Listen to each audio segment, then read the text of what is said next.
distance I put between myself and Ryan, the angrier I become. I'm not even sure at whom. My face is hot. Lines of sweat trail down my sides. Without thinking, I step into the street against a crosswalk signal and instantly register the sound of tires locking up, of rubber squealing across pavement. I turn and stare in disbelief as a yellow cab barrels towards me. Through the approaching windshield, I see the cabbie so clearly, a mustached man, wide-eyed with naked panic, bracing for impact, and then my hands are flat against the warm yellow metal of the hood, and the cabbie's leaning out of his window screaming at me, "You idiot, you almost died, pull your head out of your butt." Horns begin to blare behind the cab. I retreat to the sidewalk and watch the flow of traffic resume. The occupants of the 3 separate cars are kind enough to slow down so they can also flip me off. Whole Foods smells like the hippie I dated before Daniela, a tincture, fresh produce, ground coffee, and essential oils. The scare with the cab has flattened my bus, and I browse the freezer cases in something of a fog, lethargic and sleepy. It feels colder when I'm back outside, a brisk of wind blowing in the lake, portending the crappy weather that looms right around the corner. With my big canvas bag filled with ice cream, I take a different route towards home. It adds 6 blocks, but what I lose in brevity, I gain in solitude. Between the cab and Ryan, I need some extra time to reset. I pass a construction site abandoned for the night, and a few blocks later a playground of elementary school. My son attended, the metal sliding board gleaming under the street lamp and the swings stirring in the breeze. There is an energy to these autumn nights that touches something primal inside of me, something from long ago.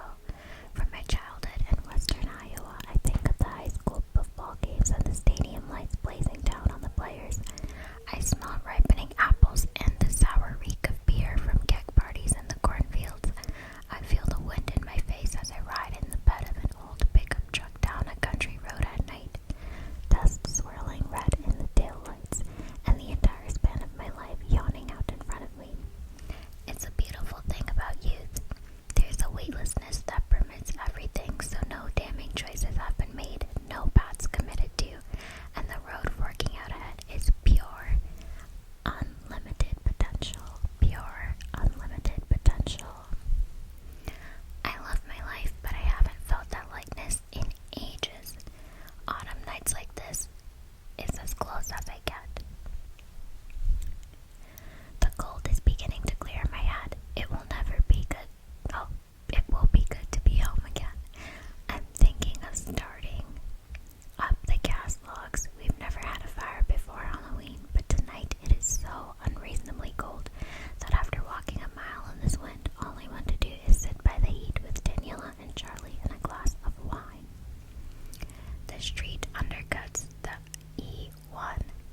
I pass beneath the rusting ironwork of the railway. For me, even more than the skyline, the E1 personifies the city. It's my favorite section of the walk home because it's the darkest and the quietest.